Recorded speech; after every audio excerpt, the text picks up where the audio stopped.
Así veo las cosas, qué bueno que nos están acompañando y déjeme hacerle una pregunta. Si usted es católico y quiere ir a misa el domingo, ¿qué es más importante, ir a misa y cumplir con sus obligaciones de católico o mejor quedarse en casa por el miedo a una redada? Bueno, un obispo en California ha decidido tomar cartas en el asunto y ha dado una orden, una instrucción a muchos católicos de que si no quieren ir a misa o tienen miedo de ir a misa, que no lo hagan. Hablaremos de eso en el programa. Está también en el programa aquí Yotuel y su esposa Beatriz Luengo, quienes acaban de sacar un extraordinario documental, Patria y Vida, la canción que organizó e impulsó los movimientos en contra de la dictadura en el 2021. Y también veremos por qué el distrito de la moda en Los Ángeles está fantasmal. 20,000 personas que iban todos los días han dejado de ir. ¿Y qué es lo que está ocurriendo ahí en Los Ángeles? Así que hablaremos de todo eso. Pero antes, la última noticia tiene que ver con un juez federal que se llama Joseph LaPlante. Quizás usted nunca lo había escuchado. Es un juez federal de New Hampshire quien ha decidido dar una información muy concreta y una orden respecto a el derecho a la ciudadanía de todas las personas que nacen en los Estados Unidos. ¿Qué es la ley? La ley dice que si tú naces en los Estados Unidos, independientemente de si tus padres son ciudadanos o inmigrantes indocumentados, que tú tienes el derecho de convertirte en ciudadano de los Estados Unidos. Pero el gobierno del presidente Donald Trump dio una orden ejecutiva que trataba de detener ese derecho. Bueno, este juez ha dicho que por el momento, por lo menos por 7 días, el gobierno del presidente Donald Trump no puede imponer esa orden y por lo tanto hasta hoy, con esta orden del juez de New Hampshire, todas las personas que nacen en los Estados Unidos, independientemente de si sus padres son indocumentados o no, tienen el derecho de convertirse en ciudadanos de los Estados Unidos. Esta es una orden de solo una semana, así que seguramente el debate continúa y estamos esperando en octubre, posiblemente, que la Corte Suprema de Justicia determine si este es un derecho que va a prevalecer o si este es un derecho que va a desaparecer. Salto rápidamente a las inundaciones en Texas. El número de muertos desafortunadamente sigue aumentando, el número de desaparecidos también. Todavía continúan las labores de rescate. ¿Qué es lo que esto significa? Significa que desde el punto de vista oficial están asumiendo que pudiera haber personas vivas y por lo tanto continúan las labores buscando a todas estas personas desaparecidas. Pero hay un debate sobre si ya es el momento de apuntar dedos acusatorios sobre quiénes son los responsables de esta tragedia o si sencillamente reconocer que la naturaleza fue mucho más potente y que no se pudo hacer nada al respecto. Estas son las declaraciones del gobernador de Texas, Greg Abbott. Nothing is as heart-wrenching as hearing the stories of what the girls around here, especially the girls at Camp Mystic, went through. To see where they lived in one moment, where they disappeared the next moment, and were gone forever.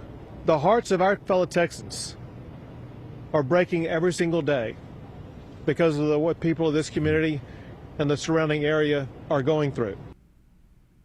Y entonces la pregunta es si esto es suficiente, porque después de estas declaraciones el gobernador hizo otras con una alusión al fútbol americano que se juega en prácticamente todos los condados de Texas. Muy bien, lo que pasa es que Greg Abbott, el gobernador, dice que los tejanos en este momento no están buscando quiénes son los culpables o responsables de la tragedia, y hay todo un debate sobre si las alarmas funcionaron o no, sino que están buscando soluciones. Pero otras personas, otros políticos están buscando una investigación porque creen que el sistema de alarmas no funcionó y que hay verdaderos responsables y no culpables, responsables. Y la diferencia en las palabras es importante, porque nadie, por supuesto, quería una tragedia de estas dimensiones con más de 100 muertos. Absolutamente nadie quería que todas estas niñas en el campamento Mystic tuvieran el destino que tienen. Nadie quería eso, eso lo entendemos. Es decir, podemos no hablar de culpables, pero hay responsables, es decir, hay personas que no hicieron su trabajo y que por no haber hecho bien su trabajo ocurrió toda esta tragedia. Eso es precisamente la pregunta en estos momentos en Texas y por eso son importantes las declaraciones del gobernador.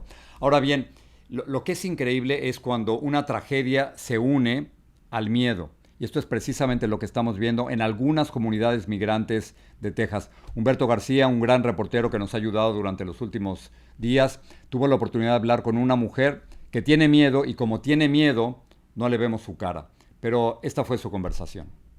Así es, nos encontramos con una de las habitantes de esta comunidad y ellos nos han dicho que tienen miedo de salir. Es por eso que estamos cubriendo su rostro, porque no queremos que esta situación les complique más la vida después de la tragedia que vivieron aquí en Kerrville. ¿Me puedes decir tu nombre? Buenas tardes, mi nombre es Juana Mendoza. Juana, platícame, ¿cómo vivieron estos momentos? Muy aterradores, la verdad nunca los habíamos visto y pues estamos muy preocupados por las víctimas. Nos impactó bastante y sobre todo pues emocionalmente y económicamente, porque pues no han podido trabajar, algunas personas no han podido salir y pues sí, está muy difícil. Ustedes viven en una comunidad que tiene una entrada y una salida nada más. Sí. ¿Qué tan difícil ha sido esto para ustedes, tomando en cuenta las autoridades que están ahí? Me dicen que tienen miedo. Está muy difícil, sí tenemos mucho miedo a salir, porque pues sí hay personas que desafortunadamente no están legalmente aquí y sí, está muy difícil, tenemos mucho miedo. ¿Qué piensas? Por esa razón ellos no han recibido la ayuda necesaria, por ejemplo, fórmula, comida, pañales, todo lo que se requiere, o ¿qué tanto ha afectado esto en sus vidas? Nos ha afectado bastante y pues sí, la verdad sí, tenemos miedo a salir por las ayudas, prefiere uno estarse, pues sí, uno aquí en la casa. ¿Qué autoridades has visto a ti que ellos o tú temen? Pues la patrulla, ICE y policías que realmente pueden entregarlos a la patrulla fronteriza. ¿Crees que es momento de enforzar las leyes o es un momento de ayudar humanitariamente a las personas que lo necesitan, sin color, sin distinción, sin elementos o documentos? Es momento de ayudar, que se toquen el corazón por estas personas y pues ahorita es momento de estar unidos. ¿Qué te dicen tus vecinos? Están muy preocupados todos y pues prefieren no salir porque la verdad tenemos miedo. ¿De cuántas familias aproximadamente estaríamos hablando, un promedio? Aquí como unas 100 más o menos. ¿Tú has 100 entrado familias. y salido? Sí, pero pues yo gracias a Dios sí estoy legalmente aquí, pero hay personas de la familia que no están y sí, pues sí, se me hace triste por ellos. Mucha preocupación. ¿Qué les dices a ellos sobre la ayuda que puedan recibir? ¿Que vayan, que no vayan, que salgan, que no salgan? Mire, en lo personal, a mí se me hace muy difícil que ellos fueran porque si los llegan a agarrar, pues es lamentable, pero pues gracias a ustedes que nos están trayendo aquí a nuestra casa y se les agradece mucho y ya de esa forma pues yo prefiero que se cuiden. Bueno, pues nosotros solo estamos acompañando a un grupo de voluntarios que les están trayendo cosas y estamos aprovechando para darle voz a sus sentimientos y a sus preocupaciones en estos momentos o en este clima con el tema migratorio. Le agradezco mucho la oportunidad de platicar con usted. Así se viven las cosas y así se ven las cosas desde esta comunidad, una comunidad muy grande de migrantes en el condado de Kerr, pues de la cual omitimos el nombre por razones obvias. Regresamos al estudio. Humberto, muchísimas gracias. Gran trabajo que está haciendo Humberto García allá en la zona del desastre en Texas. Y la pregunta me parece que es muy válida. En medio de una tragedia de estas dimensiones, una tragedia gigantesca, ¿sigue la migra funcionando? Es decir, no se puede hacer una pausa en una tragedia como estas para ayudar a las personas. Y además, esto todo el mundo lo sabemos, ¿quién va a reconstruir Texas? ¿Quién va a reconstruir el condado de Kerr? ¿Quién va a estar ahí en el momento en que más se necesite? ¿Quién va a ayudar con las casas, con las nuevas construcciones, con las labores de limpieza? Los inmigrantes. Todos sabemos eso perfectamente, que gracias al trabajo de los inmigrantes, Texas se va a volver a reinventar y reconstruir. Pero este es el momento de una pausa y de evitar que las labores migratorias impidan que continúen las labores de rescate. Por eso el trabajo de Humberto es tan importante y para que ustedes se den cuenta que a pesar de la tragedia, sigue habiendo miedo. Queríamos hacer una corrección sobre un video que presentamos ayer en el programa. Es de un jardinero hondureño de 30 años de edad que fue detenido en unas oficinas médicas. Y la corrección es importante. Todo parece indicar, de acuerdo con nuestra fuente que es KABC, la estación local allá en California, que indica que no es que tuviera una cita médica, sino que el jardinero, no sabemos exactamente cómo, pero el jardinero llegó a las oficinas médicas y fue ahí donde lo detuvieron. Esto es lo que ocurrió. Hey, mira. You guys need a warrant to come in here. Property. This is a fucking business. You guys don't even identify yourselves. Identify yourself. Dame la. Where's your badge? ID? Where's your ID?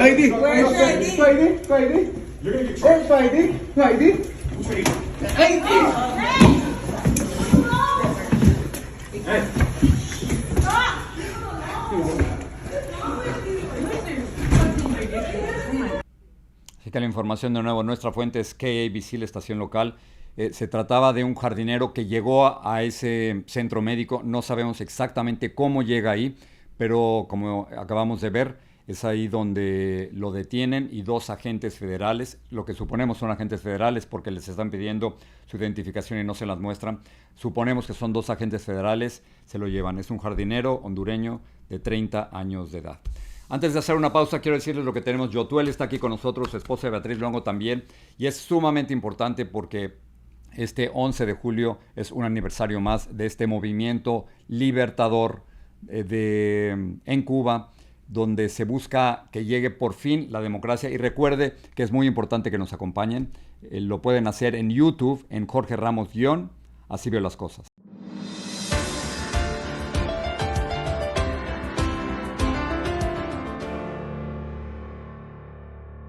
Patria y Vida es mucho más que una canción. Patria y Vida es un movimiento. Patria y Vida es el demostrar el poder de la música. Y ahora hay un documental que busca no solo acercarse a la gente, sino que busca cambiar cosas, y cambiar cosas muy, muy importantes. Para hablarnos de todo esto, hemos invitado a mis 2 amigos, Yotuel Romero y Beatriz Luengo. Los 2, gracias por estar aquí, se los agradezco tanto. Felicidades por el documental, que es una labor de vida, una labor de amor, ¿no? Pero sobre todo de libertad, es lo que yo siento, Beatriz. Sí, bueno, es un ejercicio de amor, eso es lo más importante y Sí. lo que más me gusta que has dicho, porque al final esto empieza porque, bueno, vivo con un hombre que no puede regresar a su país. Yo siempre digo que nos casamos prometiéndonos que lo suyo era mío y lo mío era suyo, y el dolor entraba en esa ecuación. Has dicho Así una que- tragedia, o sea, tú no puedes regresar a tu país. A mí me han prohibido entrar. De hecho, soy persona non grata. De hecho, lo último que sacaron de mí en el noticiero, pues claro, la dictadura controla todo, ¿no? Entonces, en Prime Time sacan una noticia y dicen: los artistas que hayan hablado mal o bien de la dictadura pueden entrar, excepto Yotuel, que representa una amenaza a la seguridad nacional de un país. Tú eres una amenaza. Yo soy a la una seguridad amenaza. nacional. Y decías, Imagínate. Un Es que- negro cubano, rapero, que lo que hago es escribir, representa una amenaza para un régimen que se autotitula omnipotente y poderoso. pero entonces déjenme preguntarles, en realidad no son una amenaza para una dictadura, o sea, esta canción y este movimiento y ustedes como artistas, en realidad están amenazando una dictadura que no suelta las riendas desde 1959. Exacto, bueno, lo primero es, para la gente que no tiene el contexto, Patria y Vida es una canción donde Yotuel, que lleva una carrera muy larga con Orishas, es un artista que ha conseguido el éxito gracias a ser muy auténtico y a hablar siempre de lo que pasa en su esquina, en su barrio. A pesar de los algoritmos de la industria que camina hacia un lado a otro, él siempre le habló a su gente, esa es su profundidad, eso es lo que le inspira. Entonces, Patria y Vida es una canción más de todas las canciones que él saca, con la diferencia que, bueno, es con colaboración con gente de zona, y él invita a 2 raperos del barrio de San Isidro, que es uno de los barrios más pobres de Cuba, raperos también, y entonces se unen en un ejercicio de hermandad precioso, en ese romper el divide y vencerás que la dictadura ha usado por tanto tiempo. Ha sido una estrategia de guerra muy antigua que ellos han utilizado, y entonces eran los cubanos de Cuba y los cubanos de fuera. Pues ellos quisieron hacer un ejercicio de hermandad desde el amor y decir, bueno, vamos a hacer una canción como generación joven desde la música urbana. En contraste a Patria y Muerte, por supuesto. Exactamente, nosotros Que es el lema oficial. escribimos eso en casa, en la cocina. Estábamos hablando de cuando yo fui a Cuba, lo contamos en el documental y la gente le impacta. Fui a Cuba, se murió su papá y le acompañé. Y nada más aterrizar en el aeropuerto, Sí.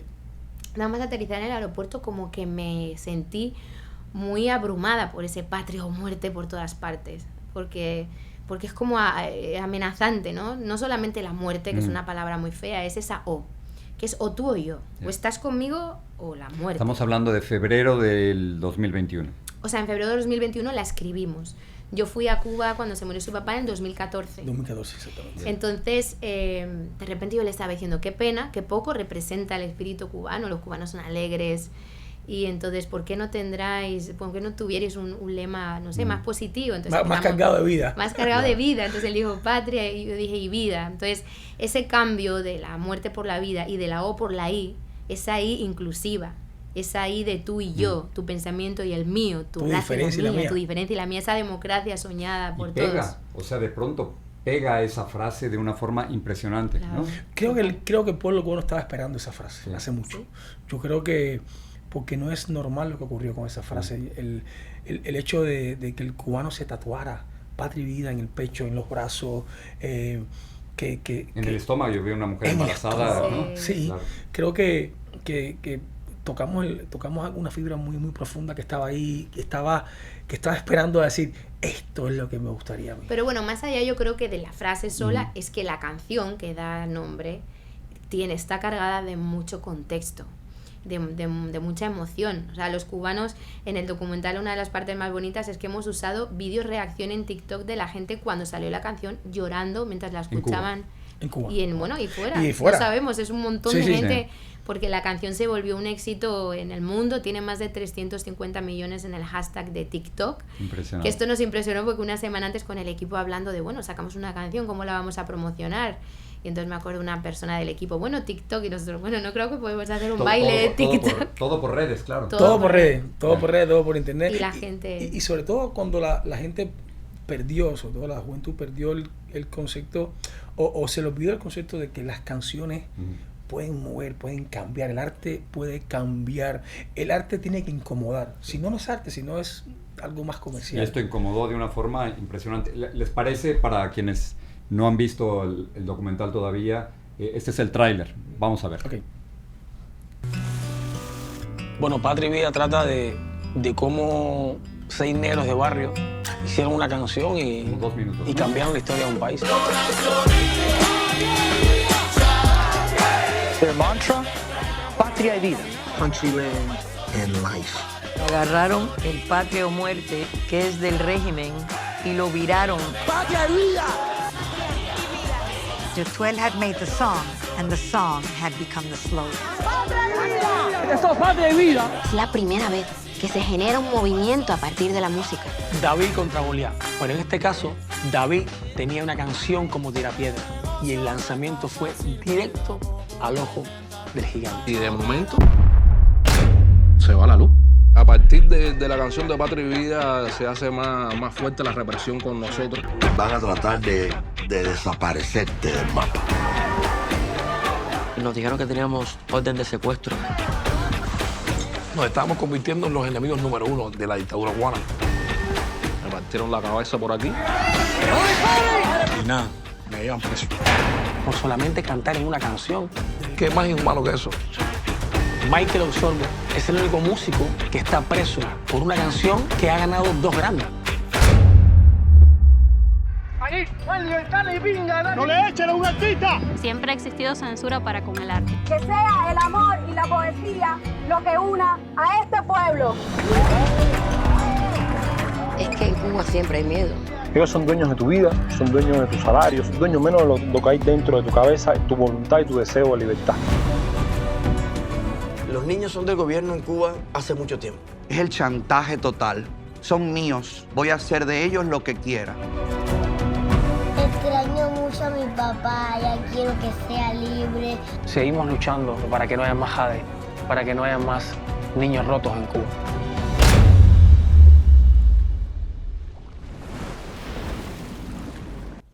Sale este viernes. Los estaba viendo a ustedes dos ver el tráiler y es como... Wow. Es como si lo hubieran visto por primera vez y como si no lo hubieran hecho ustedes, ¿no? Hubo un distanciamiento, ¿no? Bueno, es que... Tú estás en el borde de la lágrima, compadre. Es que eso nos ha dado muy duro, Jorge. Realmente nosotros somos músicos y yo estaba embarazada de 7 meses cuando sale la canción y sale, empieza a convertirse en una revolución dentro de la isla, la gente empieza a poner Patria y Vida por todas partes, a sonar en todas las esquinas, en los taxis, en todas partes, y empezamos a recibir amenazas, empezamos a sentir el miedo, nos tuvieron que dar protección policial aquí en los Estados Unidos, y bueno, los muchachos en Cuba les empezaron a golpear y todo. Entonces, claro, yo le digo a la gente en los festivales que hemos ganado y hemos tenido la oportunidad, yo no sé cuáles son las razones por las que un director agarra una cámara y se pone a contar una historia. En mi caso fue el miedo. Yo empecé a filmar a Yotuel, para protegerle. Iba a todas partes con un seguridad y una cámara, y yo tenía la sensación de que si lo grabábamos y lo denunciábamos en las redes, no se iban a hacer nada.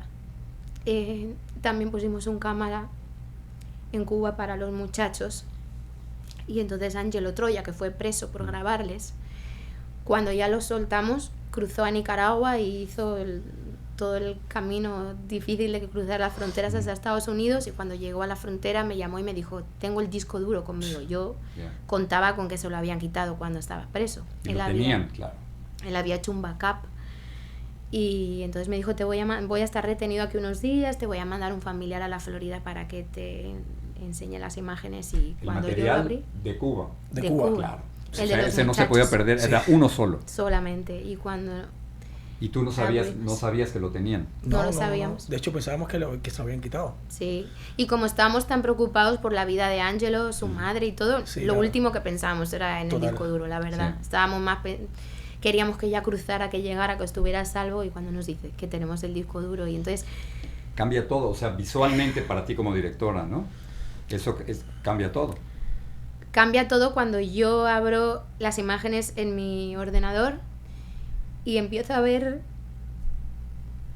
la crueldad con unos muchachos solamente porque han cantado una canción. Entonces, automáticamente pienso... Bueno, eso es lo que le hubieran hecho a mi marido si hubiéramos estado allí.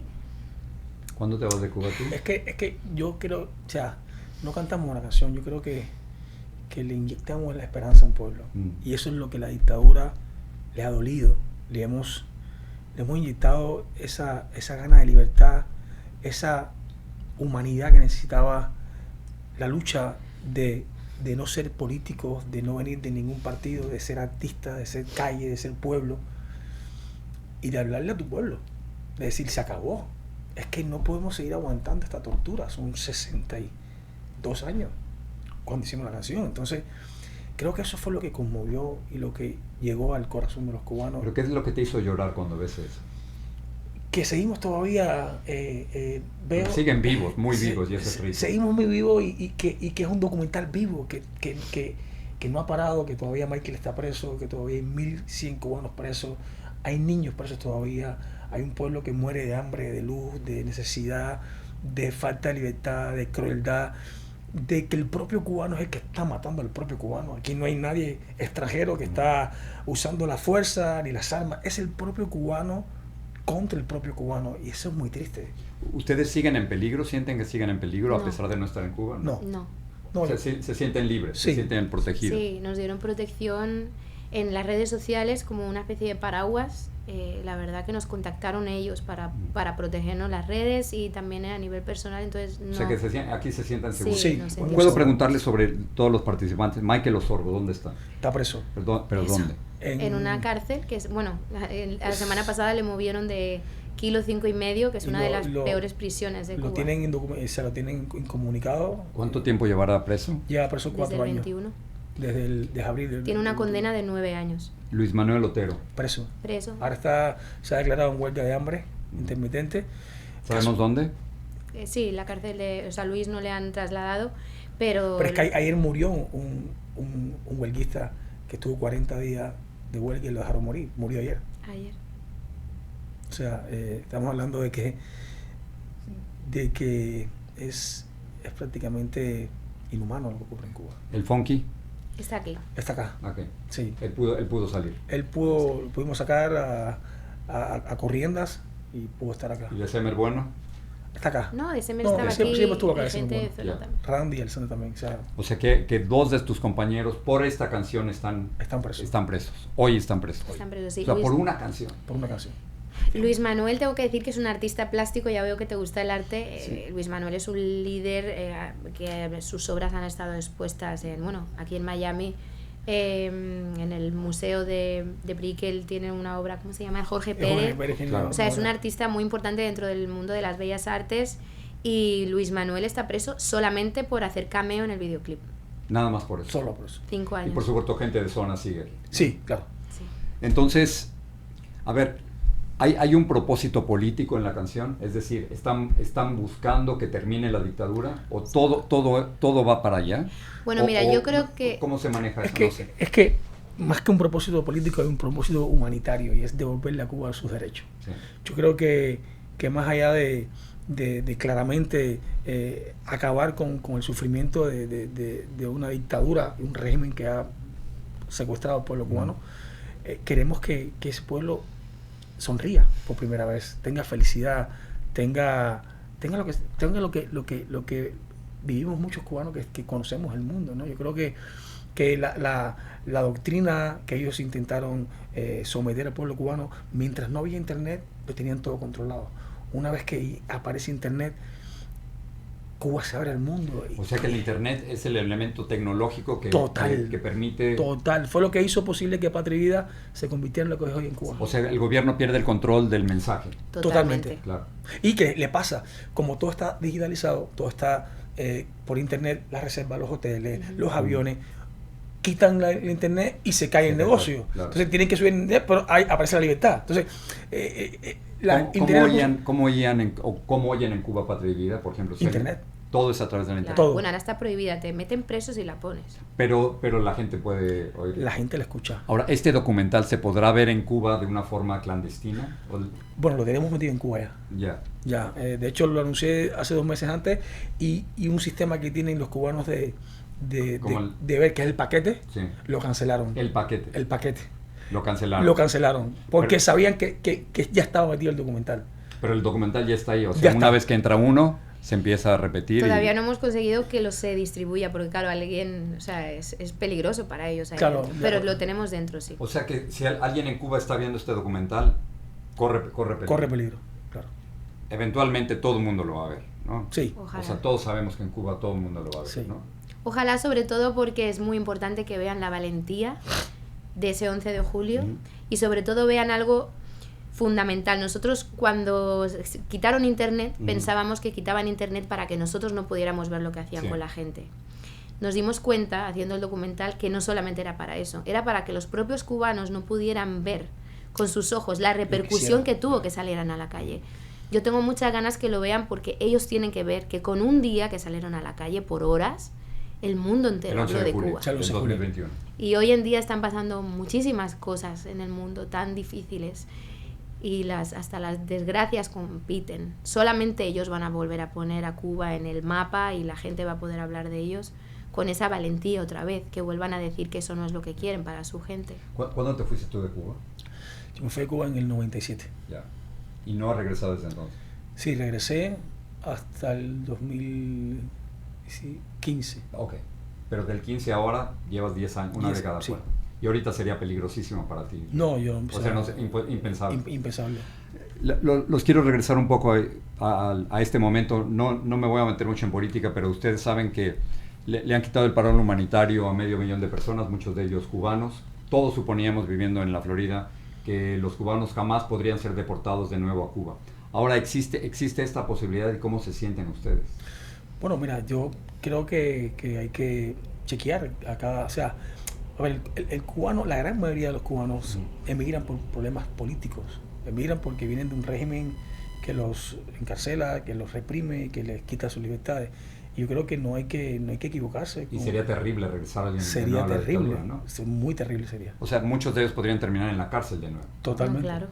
Totalmente. Eso. Creo que es un momento de análisis, porque o sea, siempre el cubano ha pensado, y lo sabe por los propios cubanos, que América es un país de libertad, es un país donde tus sueños se hacen realidad, ¿no? Cuando vienes de países donde tus sueños están rotos, ¿no? régimen, por milicias, por un montón de cosas que conocemos los latinos, ¿no? Y creo que sería un error deportar a estos cubanos que realmente han llegado acá con una sola misión, que es vivir, buscar la vida que le negaron a su país y escapar de ese régimen. ¿Nos va a tocar ver la libertad, la democracia en Cuba? Sí. Ojalá. Sí. ¿Tú? Totalmente. Yo lo sé. Esto que me dices me recuerda tanto a Desmond Tutu, el obispo sudafricano, quien cuando le preguntaban si iba a terminar el apartheid en Sudáfrica, él decía, tienes que estar absolutamente convencido de que vas a ganar. Totalmente. Y eso que lo que tú me estás diciendo me confirma eso. Sí, yo o sea, es ese sentimiento de que tú sabes que se va a lograr. O sea, no sé decirte, no sé explicártelo. Claro, ni cómo ni cuándo. Ni cómo ni cuándo, pero sé, o sea, todo lo que está, a donde está transitando el régimen es perfectamente al final. O sea, todo lo que estamos viendo, cómo aumentan la represión, cómo aumentan el miedo, cómo aumenta, todo eso es cuando uno va llegando al final, empieza, como dicen, patada ahogado, ¿no? Empieza como que... Pero ellos tienen las armas, eso es el problema. Ellos tienen los métodos. Pero ya no tienen al pueblo. Ya no tienen al pueblo. Ya no tienen al pueblo. Pero es un pueblo desarmado. Es un pueblo Sí, pero no van a matar a todo un pueblo. Un pueblo entero en la calle, 8.5 millones de cubanos en la calle gritando patria y vida, gritando baja la dictadura durante un mes. Eso no hay quien lo aguante. No van a matar a todo. Ahora, el peligro es hacer un llamado a eso y luego de pronto que llega la represión, ¿no? Es difícil porque decirle al cubano que o sea, hay que luchar sus derechos. Claro que es complicado y difícil y es muy duro, pero cuando estás en el fango, cuando estás sin luz 30 días, cuando estás sin comida, cuando estás con hambre, cuando estás con represión, cuando estás con todo, ¿qué opción le buscas a la vida? ¿Rendiste? ¿Esa es la opción?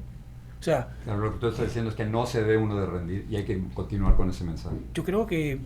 ¿Qué hubiera pasado? Lo que tú acabas de decir, ¿qué hubiera pasado si se hubieran rendido en Sudáfrica? ¿Qué hubiera pasado? Hubiéramos ido con la bajada. Estaba pensando lo mismo del 11 de noviembre del 89 en Alemania. Cada vez que los alemanes trataban de cruzar el muro de Berlín, los mataban. Pero el 11 de noviembre del 89, ese día, no los mataron. Y empezaron a cruzar uno y otro, y en ese momento se rompió el régimen, ¿no? Wow, claro. Que además... nosotros hablamos mucho de movimientos, músicas sociales de este tipo y nombramos mucho ese momento porque hay una canción de Scorpions que justamente tiene que ver con la caída del muro. Claro. Sí, de la caída del muro de Berlín vino con una canción, o sea que como también el arte ha podido ayudar y promover e inspirar a la gente desde su corazón y su estómago, porque la música al final tiene ese poder a que la gente se llene de valor. Este país lo demostró. Este país, yo siempre digo a la gente, vivimos en un país donde hace 40 años habían baños de blanco y baños de negro, escuelas para blancos y escuelas para negros. O sea, ¿qué hubiera pasado si se hubieran rendido? Siguiéramos así. Yo creo que la historia nos ha demostrado de que para el buen camino y para hacer las cosas nunca puedes rendirte, que es difícil, sí, que es complicado, sí, que hay miedo, claro, que hay daños colaterales, por supuesto, pero ¿qué hubiera pasado en este mundo si las personas, por hacer el bien, hubieran tenido miedo y se hubieran rendido? ¿Dónde estuviéramos ahora? Déjame preguntarles, ¿qué sigue después de Patria y Vida? O al contrario, hay que alimentar Patria y Vida y continuar con este movimiento. Porque como artistas, no sé cómo preguntarlo, como artistas corren el riesgo de quedarse atorados ahí, o al contrario, Patria y Vida es un movimiento que hay que seguir. Bueno, nosotros no hemos parado de trabajar, porque claramente Patria y Vida es como una lucha muy personal y muy querida que tenemos y que viene con nosotros, pero nosotros no vivimos de la política ni del activismo. Exacto. Vivimos de nuestro trabajo, somos una familia. Entonces, bueno, nosotros hemos seguido trabajando. Claro. Pero sinceramente, ese documental que hemos hecho muchísimos festivales desde Tribeca, Canadá, Estaba viendo todos los premios que tienen. En España hemos estrenado en cines y fuimos la segunda película más taquillera después de Almodóvar en su semana de estreno. Nada más. semana de estreno. Imagínate que es Dios, para Qué nosotros maravilla. era como... Claro. Entonces fue muy bonito ver en las salas como... bueno, somos cine independiente, empezamos en poquitas salas y de repente empezaron a confiar más. Mi país, la gente muy Ya generosa. En Estados Unidos por todos lados este fin de semana, ¿no? Entonces nosotros confiamos mucho en el documental. Ayer fue el estreno y había gente de todas partes, no eran cubanos la mayoría, y se quedan impactados. Yo creo que hay mucha falta de contexto con lo que pasa en Cuba, y esta es una manera muy amable, porque al final lo que te da a entender es si con una canción son capaces de esto, Sí. que no podrían hacer. Son unos chavales haciendo... Mira, hemos hecho universidades también, y cuando la gente más joven ve el documental se sorprenden, porque al final ven Spotify, TikTok, no sé, ven las plataformas, sacas una canción, se sienten súper identificados, porque eso es el pan de cada día para cualquiera en el mundo. Con la diferencia es que aquí te tocan la puerta y te rompen la cara, solamente porque provoca una emoción en la gente. Aparte, cada vez que la canción como canción, porque el documental tiene dos vías y dos críticas. Una es todo lo que pasa en Cuba, y luego hacemos otro análisis de qué está pasando en la música, ¿no? Está todo el mundo haciendo música para un algoritmo ya creado, grande, como un embudo, todo el mundo quiere pasar por ese embudo. La música, acordes mayores, un tipo de ritmo, el sexo, baile, y de repente llegas con una canción, acorde menor, con un BPM lento, con un tema de derechos humanos, y ninguna plataforma nos quiso apoyar. Salimos independiente contra todo pronóstico y O sea, se que iban generó un crossover. en contra de la tendencia. Totalmente. O sea, toda la tendencia musical iba por otro lado, ¿no? Totalmente. Reggaetón, música urbana. Sí. Aparte, el documental muestra ese lado de la industria, como el manager que teníamos en ese momento le dice a Yotuel, bueno, y estos chicos no tienen ni siquiera un perfil de Spotify, el algoritmo, ¿cómo vamos a hacer crecer con un algoritmo inexistente? Estaba pensando en el negocio, ¿no? Sí, y de repente tú te das cuenta que tú puedes crear tu propio algoritmo, y esto es algo muy bonito que tiene la película. Al final ganamos el Grammy Canción del Año contra artistas gigantes como Bad Bunny, se generó un crossover en todos los medios de comunicación, hasta en Asia hablaban de Patria y Vida, la canción que... Y ahora más, después, ahora que sale el documental, en todos lados, ¿no? En todos lados. ¿Dónde traen la cabeza musicalmente? O sea, además de Patria y Vida, ¿qué están oyendo? ¿Qué les apasiona musicalmente y artísticamente? Bueno, ahora, o sea, a mí, yo soy muy fanático de la música tradicional cubana, o sea, sigo enganchado todavía a Polo Montañés, a toda la música de mi tierra, ¿no? O sea, creo que... ¿Vas a regresar a eso? Qué curioso, porque Bad Bunny lo hizo un poco a su forma, Gloria Estefan en otro estilo también. Claro, y Orishas, porque muchos medios de comunicación han comparado lo que está haciendo Bad Bunny con Orishas. Lo hicimos hace 25 años, o sea... Nunca perdió la esencia del pueblo, de la esencia. Entonces, ¿dónde traes el corazón o el oído? Bueno, mira, ahora mismo estamos con la gira de Orisha. Sí. Ahora mismo arrancamos el tour mundial y estamos haciendo nuevas canciones y de buena primera estamos de nuevo rescatando todo ese sonido que hicimos hace 25 años. Wow, y nos dimos cuenta de que estamos más actual que nunca. Es como decirte, han pasado 25 años y llega Orisha de nuevo a la industria y casi todo suena a Orisha. Y dijimos, qué bueno, que algo buenísimo. Algo hicieron. Algo hicimos. Claro, ¿tú dónde estás como cineasta? Bueno, yo estoy trabajando musicalmente con Javier Limón. Sí. Estamos haciendo un disco de jazz. Estoy muy emocionada. Yo siempre escucho jazz y es la primera vez que dentro de mi sonido entro a fuego con ese espacio con Javier, que es un productor muy importante dentro de la música de Latin Jazz. Y bueno, como cineasta, la verdad es que para mí esto ha sido una sorpresa, porque yo siempre digo, hice este documental, bueno, lo grabé para protegernos, y cuando ya lo vi armado pensé, mis hijos dentro de 20 años tienen que saber todo el tiempo que le hemos dedicado a esto. Y quiero que sepan. ¿Sus dos hijos entienden lo que tus padres están haciendo todavía, no? ¿Qué edad tienen? 9 años y 4 años. Wow, mi hija chiquita ve una bandera de Cuba y dice, Patria y Vida, porque piensa que la bandera de Cuba es Patria y Vida. Entonces, de verdad, es muy linda, porque claro, desde que nació los ojos ha oído Patria y Vida, Patria. Pero qué interesante, porque está rompiendo el concepto oficial, ¿no? O sea, la bandera significaba la dictadura, y ahora de pronto la bandera significa Patria y Vida, ¿no? Qué bonito, sí. Y luego nuestro hijo, bueno, pues claro, ha vivido Sí. cosas que le hemos tenido que explicar un poquito, pero no hemos querido entrar a fondo. Sí, es muy joven todavía. Y lo que es bonito es que caminamos por la calle en Miami y como es tan impresionante lo que la canción genera, bueno, en el mundo, pero sobre todo en Miami es muy especial que los cubanos lloran a Yotuel, le abrazan, hermano, gracias por lo que haces. Y mucha gente se le acerca a él y le dice, oye, tu papá es su líder, qué bonito que sea tu papá. Entonces él, me gusta que lo que percibe de Patria y Vida es lo que la gente le hace sentir. Sí. En el colegio, el seguridad, que es cubano, le dijo un día, oye, tu papá es un líder para nosotros, cuídalo. Entonces él, es bonito porque viene y nos dice, ay, esta persona me dijo esto. Y entonces él siente que Patria y Vida es algo bonito, algo que su padre está luchando, que implica la libertad o la voz de otras personas que no pueden tener voz. Es que realmente es bonito. O sea, yo creo que el hecho de haber empoderado la palabra Patria y Vida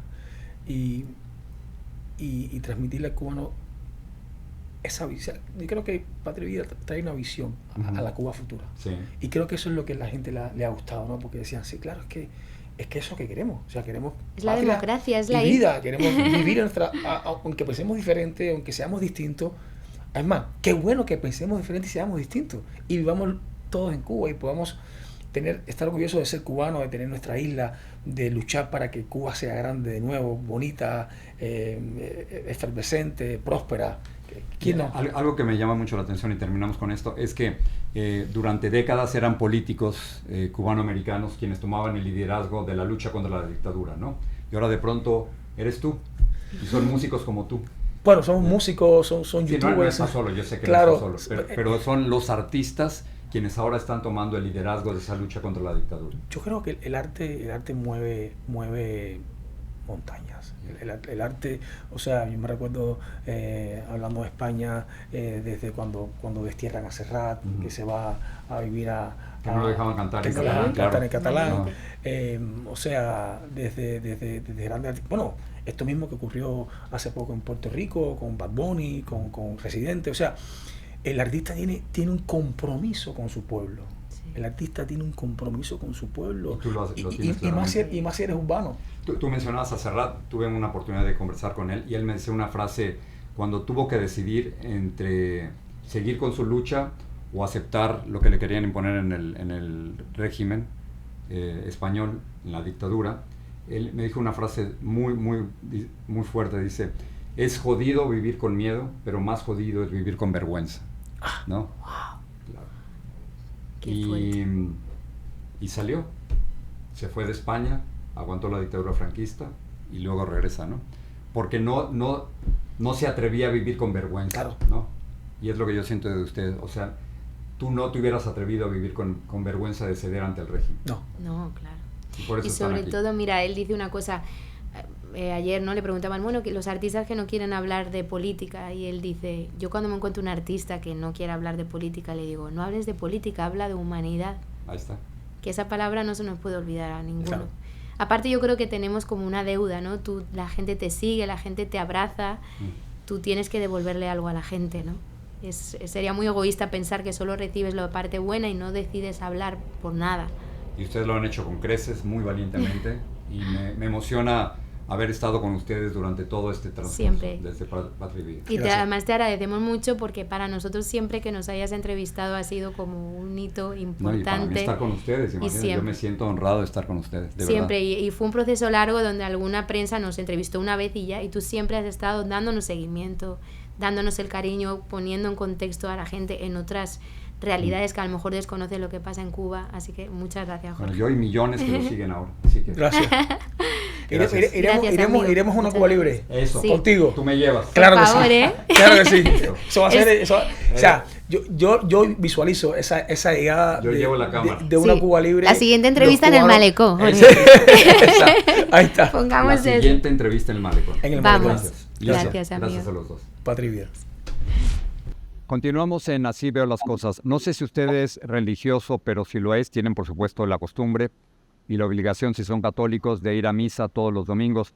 Pero el obispo de San Bernardino, Alberto Rojas, acaba de dar una instrucción que yo nunca había escuchado antes. Él dice que si la gente tiene miedo de ir a misa los domingos por una posible redada o por la posible presencia de agentes de ICE, que él les está dando el permiso de no ir a misa. Es decir, las redadas se están extendiendo no solo a los lugares de trabajo, a las oficinas médicas o a lugares como el estadio de los Dodgers, sino que ahora el temor es que las redadas en California se extiendan a las iglesias y por lo tanto el obispo de San Bernardino ha dicho algo que yo nunca había escuchado, es decir, si el miedo a la migra, si el miedo a ICE es mayor a tu obligación a ir a misa, él está dando el permiso de no ir a misa. Estas redadas, por supuesto, se han extendido por toda la zona de Los Ángeles y una de las, cuando yo era reportero, una de las zonas que mejor recuerdo es el distrito de la moda, el distrito del Fashion District, en donde había cientos y miles de personas constantemente y donde uno puede encontrar absolutamente todo lo que quiera en lo que se refiere a ropa o lo que se refiere a la moda. Pero últimamente, caminando por esas zonas, claramente se nota de que hay miedo, y que hay muchísimo miedo y que muchos de los trabajadores no quieren presentarse a sus empleos debido al temor de que la policía migratoria ICE se presente y los vaya a detener o peor todavía, a detener y luego deportar. Alguien que conoce perfectamente lo que está ocurriendo ahí es Anthony Rodríguez, él es presidente y director ejecutivo del LA Fashion District Business Improvement District. Anthony, gracias por estar aquí en el programa. El miedo parece que está en todos lados, Anthony. Eso así, Jorge, y gracias por su tiempo y la atención hacia este tema que es bien importante hacia nosotros. La situación está bien grave aquí en el área de Los Ángeles. En cuestión de la economía, los pequeños negocios están sufriendo y a una manera que yo entiendo que es peor de lo que se sufrió durante la pandemia y cuando hubo los lockdowns, que no se podía salir a la calle. Peor que la pandemia, es decir, hay más ausentismo, hay menos gente que durante la pandemia. No tanto que hay menos personas que en la pandemia, pero yo creo que el efecto va a ser bastante diferente. Durante el tiempo de la pandemia había un programa, había ayuda para las personas. Lo que está pasando ahora es una situación que es a un grupo como tal, un grupo específico que no va a haber ayuda. Quizás no estamos esperando que va a haber la misma ayuda para salir de esto como hubo durante la pandemia. Anthony, ayúdame a entender exactamente las dimensiones de lo que estamos hablando. Es que no hay costureras, no hay trabajadores, o hay negocios que están cerrando, o la gente tiene miedo de ir al distrito de la moda porque lo pueden deportar. ¿Cuál es el problema? Empecemos por dentro de las compañías. ¿Qué está pasando dentro de las empresas? Entiendo que es todo lo que usted mencionó ahora mismo. No solamente los mismos empresarios, los dueños de los pequeños negocios que son inmigrantes, tienen temor, tienen el miedo para seguir con su vida diaria y manejar sus negocios. Los empleados que ellos tienen dentro de su empresa también no quieren venir a trabajar por el miedo de que tienen hacia ICE. Y igual a lo mismo los clientes. No hay personas visitando la área. Nosotros somos una área que tenemos en promedio de 22 millones de personas que entran al Fashion District cada año. Comparando junio del 24 con junio del 25, vemos un 32% menos visitantes a la área. Un 32% de visitantes representa 20,000 personas menos que están entrando diariamente al distrito a consumir y a soportar, para proveer soporte directo a los pequeños negocios que son, dentro de Fashion District hay alrededor de 4,000 negocios pequeños. Nosotros entendemos de esos 4,000 negocios, el 80% los dueños son inmigrantes. 80%. Y entonces ustedes calculaban que diariamente llegaban cerca de 20,000 personas y esas 20,000 personas ya no están ahí. Ya no están ahí, por supuesto, no están participando en los negocios. ¿Qué va a pasar con todas estas empresas, Anthony? Eso es lo que no se sabe. Eso es lo que no se sabe y estamos tratando de trabajar con el City Council, con la alcaldesa, con quien nos escuche para ver qué programa, qué ayuda podemos traer para ofrecer a la comunidad. Entonces, el futuro es duro. ¿Qué pasa con todos estos negocios? Obviamente, las empresas a nivel internacional que tenían negocios con el LA Fashion District ¿Se están yendo a otros lugares donde hay menos miedo? O en otras palabras, ¿se están yendo incluso a otros países donde no hay miedo? Todo esto es nuevo, nosotros ni sabemos cuál es de las personas. Yo creo que hasta los mismos dueños de los negocios ni saben en el momento qué van a hacer ya para cumplir con los gastos de pagar el arrendamiento del local que tienen. No creo que todavía se están yendo, pero creo que próximamente vamos a ver que se están yendo y no creo que se vayan a ir muy lejos. Yo creo que van a cerrar como tal. Ahora, ustedes han tenido la oportunidad de hablar no directamente con el presidente Donald Trump, pero con alguien dentro de su gobierno y explicarles que la situación de ustedes es tan grave como se ha hablado anteriormente en el caso de los campesinos o en el caso de los trabajadores de los hoteles que supuestamente él iba a proteger. ¿El gobierno del presidente Trump sabe el daño que les están haciendo? Bueno, nosotros estamos enfocados en lo local, en ayudar directamente a las personas dentro de nuestra comunidad. Confío en el gobernador y la alcaldesa de Los Ángeles que están llevando ese mensaje, que se lo están llevando directamente a la oficina del presidente. Ahora, yo no veo, Anthony, que esto vaya a cambiar a corto plazo. ¿Cuánto tiempo lleva usted viviendo en Los Ángeles? Alrededor de 15 años. 15 años. ¿Alguna vez en estos 15 años le ha tocado ver algo similar a lo que estamos viendo ahora? ¿El miedo que hay en las calles como hay ahora? En los últimos 15 años y en ninguno de los 45 años que llevo de vida he visto alguna cosa así. Y yo vi, por ejemplo, también, al igual que usted, las imágenes de agentes federales, suponemos, porque no estaban identificados, agentes federales con uniforme militar en el Parque MacArthur. Eso queda muy cerca del distrito del que estamos hablando. Eso yo nunca lo había visto. No, eso es algo que no se había visto, no se entiende bien cuál fue la intención de eso. Lo que pasa, Jorge, es las personas están con mucho miedo, aunque sea válido que ahí se esté en una esquina o aunque sea una cuestión de policía cualquiera, investigando un crimen, las personas andan con miedo y esto está creando es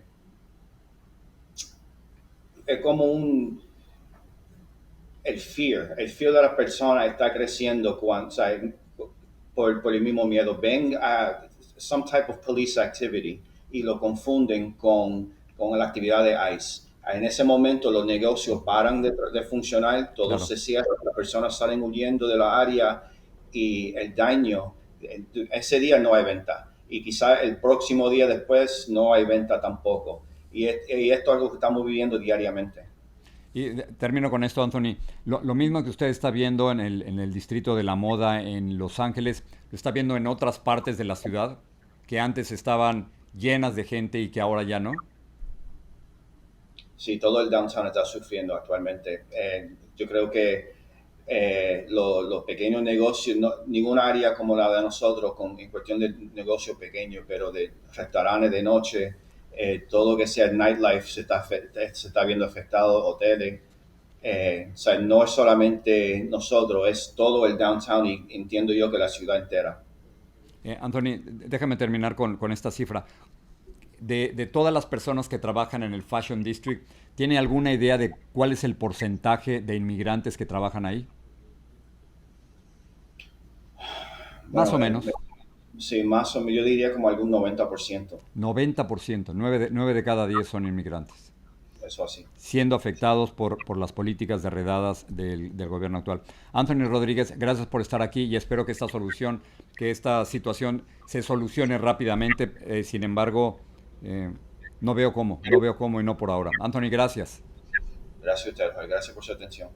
Es increíble lo que está pasando en la zona de Los Ángeles y este es precisamente uno de los propósitos de este programa, poner luz, dirigir nuestra atención a ciertos lugares en los Estados Unidos donde están ocurriendo cosas y que antes no se sabían. Por supuesto, en todos lados se vive el miedo, pero no se trata solo de que se vive el miedo, sino que nosotros como periodistas lo podamos documentar y ser testigos de eso. Aquí es muy importante que haya esta comunicación de aquí para allá y de allá para acá. Pueden suscribirse y es muy importante que se suscriban en YouTube a Jorge Ramos _ Así Veo Las Cosas y así cada vez que haya algo importante o salgamos en vivo, o haya una información como la de hoy de la Corte Suprema de Justicia que ha detenido los esfuerzos del presidente Donald Trump de evitar la ciudadanía para hijos de indocumentados. Ha detenido eso por lo menos por 7 días. Es muy importante, por supuesto, para tu vida diaria. Cuando ocurran todas esas cosas, las puedes encontrar en Jorge Ramos Así veo las cosas en YouTube. Y los estamos escuchando. Todo el tiempo nos llegan montones y montones de comentarios. Me gusta leer varios de ellos para que percibamos los dos y entendamos los dos exactamente qué es lo que está ocurriendo. Norma Hernández 2506 dice lo siguiente: ¡qué barbaridad! Jorge, pobrecito señor, ¿por qué son tan injustos con la gente que no está haciendo nada malo? ¿Por qué no van a los lugares donde están los verdaderos criminales? Creo que Norma se refiere precisamente al video que pusimos al principio del programa de un jardinero hondureño de 30 años de edad que llegó, no sabemos exactamente cómo, a una oficina médica, y ahí en la oficina médica fue detenido por 2 agentes federales. Lesbia Vanegas 2691 dice: tengo vecinos que no tienen papeles y da tristeza que no salen, no usan su carro y la única persona que trabaja paga para ir a trabajar y que lo recojan por no arriesgarse. Es triste.